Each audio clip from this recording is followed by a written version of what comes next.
like they do the jazz festival, and we're trying to work on becoming like their community stage and all that kind of stuff. Awesome. And We're going to do some of our. We'll have our own events. We'll have our own. We're going to try to do everything. Like he mentioned before, we're doing a lot of nonprofit stuff. This is Bailey. Hi, I'm John. I'm Bailey. Nice to meet you. Nice to We're, meet we're you. on our You're being recorded. podcast. Oh, awesome. Yeah. Cool. So Bailey's in charge of our music and sound department. Very nice. He's also the gin boy. Yep. Ah, I was very lucky, so I don't like to admit it a lot, but I don't like brown whiskey. Okay. Dad doesn't like alcohol unless it's in a margarita, a lemon drop, or a Cape Cod. That is And it. perfect. that's fine. But Yeah. I don't. I love I'm- margaritas myself. So. I'm allergic to oak, so I don't like oak. Oh, So that makes sense then. when we started doing the bourbons, I had the bourbon nut. Yeah. I don't like gin. I'm not a big gin person, but if Oh. you mix it properly, See, people just don't know they like gin because everybody has just awful Gin. junipery bullshit. So Ah, I yeah. don't like gin, but I will actually drink his. Okay. It is. So it was funny. I'm like, come up with a gin recipe. So I'm thinking. Go ahead. Bye, Bailey. Bye, Bailey. I'm thinking, okay, great. We'll come up with a gin recipe. No. He comes up with. 18 botanicals. And not only that, he has a sheet that we have in the bar saying, here's where everything's from, and here's why I picked this region And- of. Well, and then it gets fun too, because like basically different botanicals like different temperatures to really kind of release their floral. I mean, their flavors, Oils and and- their oils, yeah. or anything like that. Yeah. And so it's like, and some of them need to be crushed, some of them not need to be, and so it's like this like goddamn spreadsheet of like, okay, like I literally follow it line by line when I'm distilling it. I'm just like, okay, all right, the lemongrass gets cut up this way, all right, and then this sits in a cheesecloth for 2 days in here, Right. but then when I'm distilling it, I throw that away, I put this in the gin basket and all this kind of fun stuff, and so. Yeah, it came out. It's fucking phenomenal. We did have to adjust the recipe. That was another one that got kind of R&D'd for a couple of months. Yeah. Basically, because I was under the belief that if it doesn't taste good in a dirty martini, it's not good gin. Okay. Which I mean, it was still good, but you know what I'm saying. It was just like this is like. It has to taste good. Yeah, And so we had to mess around with it for, at first it was like real licorice-y and then it kind of, we were able to pull out, or, he was able to pull out kind of more of the citrusy notes and all that kind of stuff. So, So I was very lucky. I didn't have to try those. 'Cause Yeah. I'm like, I don't want to sample. Oh, I don't have to. All right, Yeah. perfect. I can stick to my lemon drops. oh my God. Dude, we would sit there and be like, Dad, what do you think? I don't fucking care. Don't talk to me. Right. I'm like, It tastes like I'm doing wood. paperwork. Yeah. Yeah. Tastes like something I don't like. So Yeah, congratulations, exactly. you did it. Well, and it'd be awesome too because people would come up and be like, "Hey, man, like, here's this stuff I made," or like, "Oh, here's like a bottle I really like," or like, but here's this really unique stuff, and unless it was like sweetened all the hell, that would be like, "That's so cool, man." People come in and start talking. I either like, if it's bourbon, hey, Corey, come here. Yeah. Or if it's gin, I'm Bailey, come here. Or we would have again allegedly because would not be a legal thing to do, but you'd have people come up and be like, "Hey, man, like." I like make my own wine, or I make my own beer. Like I'll give you like a growler of it. Like, do you want to like swap? And I'd be like, hell yeah, man. So I'd like come in and probably about once a month or so, I'd have like a new bottle of like a red wine or a a Nice. beer. Or, like, That hey, red man, wine was actually pretty it was good. very good. Yeah. It was I don't like wine that very much, but that was sweet. good. That's why you like. I love Ah, Yeah. my mom likes the sweet stuff. So. Yeah. If there's not sugar crystals at the bottom when you're done, it's not a good wine.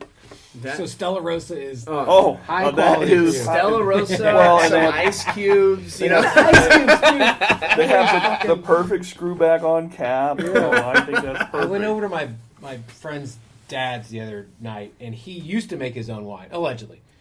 Oh, see, no, that's No, legal. wine's That's legal. totally Okay, then fine. he Yeah, yeah. he No, totally made his the own wine. alleged part was the trading. Yeah, Okay, yeah. fair enough. Yeah. So he had he's got a outside little thing. He's got a fridge out there, and I open it, and there's like little bottles of Cabernet. I'm like, why the fuck is this Cabernet in the refrigerator? This does not belong here. Get the shit out of here. And he used to make his own wine, so it blew my mind that he had that in there. But I don't know. It makes no sense to me. All right, go ahead. Well, I was going to say, so in Roanoke, we were around the corner from Wine 30, which is a wine bar. Really wonderful people. Yes, Yeah. great neighbors, but they knew I didn't like wine that much, so she's like, Annette's like, try this one. And I'm like, it was like New Age or something like that. And so she poured me the some. white. They had a red. Yeah, they do have red. And Yeah, okay. she started with the white. Okay. And no, I started with the red. I'm sorry. And so I tried it. I'm like, oh, I can drink this. And I really did. I got down to the bottom, and there was like crystals at the bottom. I'm like, this is perfect wine. And the best part is it was like 4.5% alcohol and all this kind of stuff. Well, it was like, I think $3 too. Yeah, literally. That's what's so funny about Stella Rosa. Whenever I would sell it and people would buy it, I'm like, there's others like Llano Sweet Red. Is from Texas. The alcohol content's higher than Stella Rosa, which is like 6%. Yeah, but Stella Rosa, when you're at Kroger, they don't do the sell where you get almost $3 off a bottle if you buy 6. So I know because I just bought my wife some. So well, there is. I think quarterly they'll do 30% or something like that. But yeah, dude, Llano is super fun. So I went to Tag, and so okay. Yeah, so they're they were a 20-minute drive. Yeah. And we got really good at flirting with the bartenders. Yeah, as you should. So, and so they'd come and hang out and just be like, oh, have you tried? Oh, yeah, hang out. Like, and so we would sit there, and that was always an eventful evening of just drinking that awful, awful sugary wine. They have other wines that are not, but they do. Their most selling one is when you sit there and you're like, okay, here's our Cabernet. Okay, like what else do you have? I have orange blush. I have strawberry sunshine. I have, like, all right, fuck off. I'm gonna drink it, damn it. But like, Wait, where's this at? I've never tried this. This sounds perfect. They have a whole bunch of it, but it's Llano. It's in Lubbock. Oh, okay. They have or maybe just outside of Lubbock. But yeah, it's And normally I said I don't believe in wine, which is funny. So because, or go ahead. Sorry. No, I was going to say because I grew up with Lucille Ball and I saw what she did with her feet. I just can't drink it. It's something like I think it's like 80% or 70% of all wine from Texas comes out of West Texas. Mm-hmm. Yeah, Panhandle. And I think that's crazy, and it's all owned by Bingham. I didn't know it was all owned by the same person. I mean not all of it, but like a majority. He said you know where our barley comes from? No, our barley. Where's the? It's from the Panhandle, but yeah. Yeah, okay. It's weird how much stuff grows better there than it's everywhere weird. else. Yeah, but it's like because they also get snow and everything, so maybe because they actually get seasons up there. Well, it's like it's super fun. Yeah, right. Yeah, it's super fun too. So if you go to like Europe, and you look, there's literally a line in Europe where it's like, do grapes grow here? Yeah. No. Okay, they all drink beer. Yeah. Do grapes grow here? Yes. Okay, they all drink wine. Yeah. That's why Germany. There's how much German wine are you getting? Exactly. Very little. Yeah. Conversion meter, and that's it. Yeah, so I say which I imagine you like because it's sweet as well. I'm going to say if it's mold and all that kind of stuff for their like winter market. Oh yeah. Yeah, the spice wines. Yeah, that's what it is. What's the one where it freezes on the vine? Oh, the ice wine. Ice wine. Oh, I love those. Oh, of course. Oh my god. Well, the thing is, the bottles are so thin, and they're like $50 to $100, which makes no sense to me because they're like $3.75. And I'm like, I don't understand it. God, there was one sweet something. I don't know. Never mind. There was an old one that I loved. It was either ice wine or what's the one where the grapes actually like rot on the. Oh, not port. Well, port, I imagine you like because it's super sweet. Super high alcohol. No, really? It's high alcohol content, too. I know, but it was very sweet. My worst memory in the world. We were in London, my wife and I. We went into a tavern. Mm-hmm. They had the fireplace with the chairs in front and the little lunch, the farmer's lunch. And I'm like, I'm getting me a glass of port. I'm going to sit here and I got my port and I took my first sip and I'm like, oh, this tastes like shit. And I'm like, my whole day was ruined. I love port and I don't really like sweet wines. So, it's bittery sweet. I don't know. Okay. Now, maybe I haven't had a lot either. So it's liquid raisins. Yeah. Oh, that sounds so good. Yeah. Who doesn't love that? Oh, dude, a good tawny port. Yes. Yeah. Oh, yeah. Well, we're going to start our 30-year port. Yeah. What's our Puerto Rican moonshine? I hope one day, or get him going. No, we can't talk to him about it too much. But. I know. So a friend of ours is working on opening up a distillery, and he's doing. It's called Pitoro. Okay. I don't roll R's very well, but it's Pitoro. It's Puerto Rican moonshine. It's rum based. Oh. And it's literally it's shine kind of proofs. You know what I'm saying? So you sit there and it's like basically they take these big vats. And they just put a shit ton of fruits and all this kind of stuff. Almost sangria-ish. Yeah, but it's with rum. the rum. Yeah. Yeah, and so and they just let it sit for like months, and so it just like eats all of that flavor.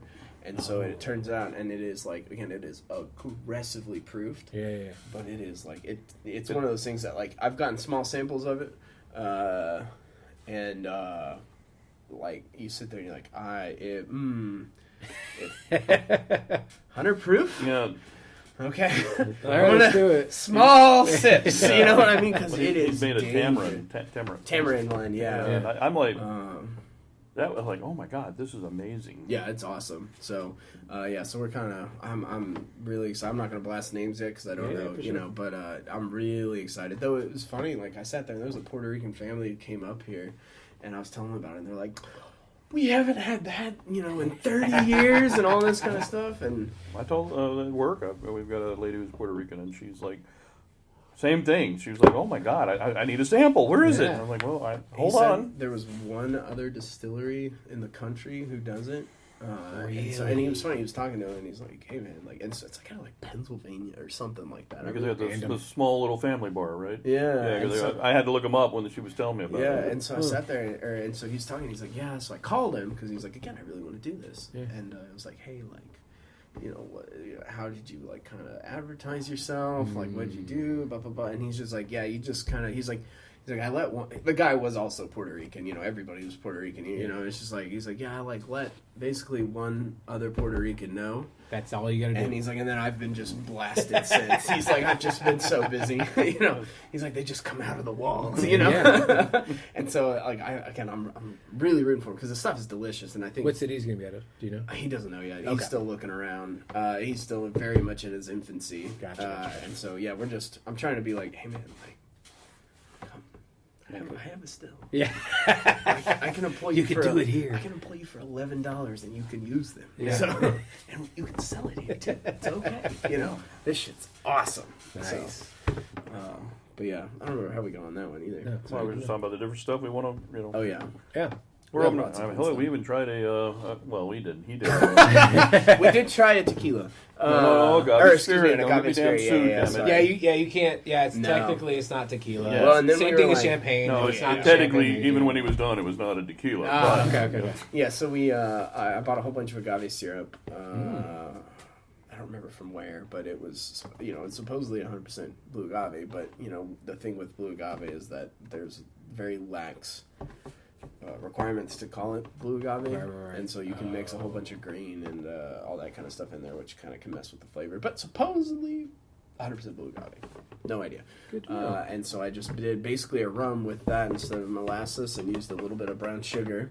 It took like 3 weeks to ferment, which Wow. in distillery terms is like a year. Yeah. Forever. Yeah. Yeah. I mean, again, our normal turnaround time on a whiskey is like 50 hours, and so it's like Well, even a rum is what? a week and a half. Yeah. But so it was like 3 weeks, and like I was having to babysit it because the pH was like all over the place and all that kind of stuff, and so I'm sitting there like, again, like as distillers, once it gets the fermentation process is not where our art form is. Right. Even the cooking, it's like, okay, I'm mixing these grains. You know what I mean? Like, I'm done. I'm making porridge. Yeah, literally, I'm making porridge. You know what I mean? Like, again, the brewers have a real job. You know what I'm saying? And like, so I'm sitting here like, wow, I have to actually like pay attention to this. Yeah. And so in our world, that's like a fucking pain in the ass. You know what I mean? It's like, they're like, again, you talk to brewers and they're like, oh my God, I had like something in my line and then now all of it's fucked and I'm useless and blah, blah, blah, And us, it's just like, the pH go weird. I had to add carbonate to it. Like, that was annoying. Well, What an annoying day at work. I know, literally. we have learned a few things. Like the time I added the. Oh. So we were using what are those 150-gallon fermenters? Yeah, again, so talking about, so you're a brewery, right? Okay. You've got, once you're done cooking, which is also a pain in the ass compared to what we do, you got to cold crash everything, into the 30s and all that kind of, you have to have your chillers going. And for us, we use 150-gallon plastic drums that are food grade.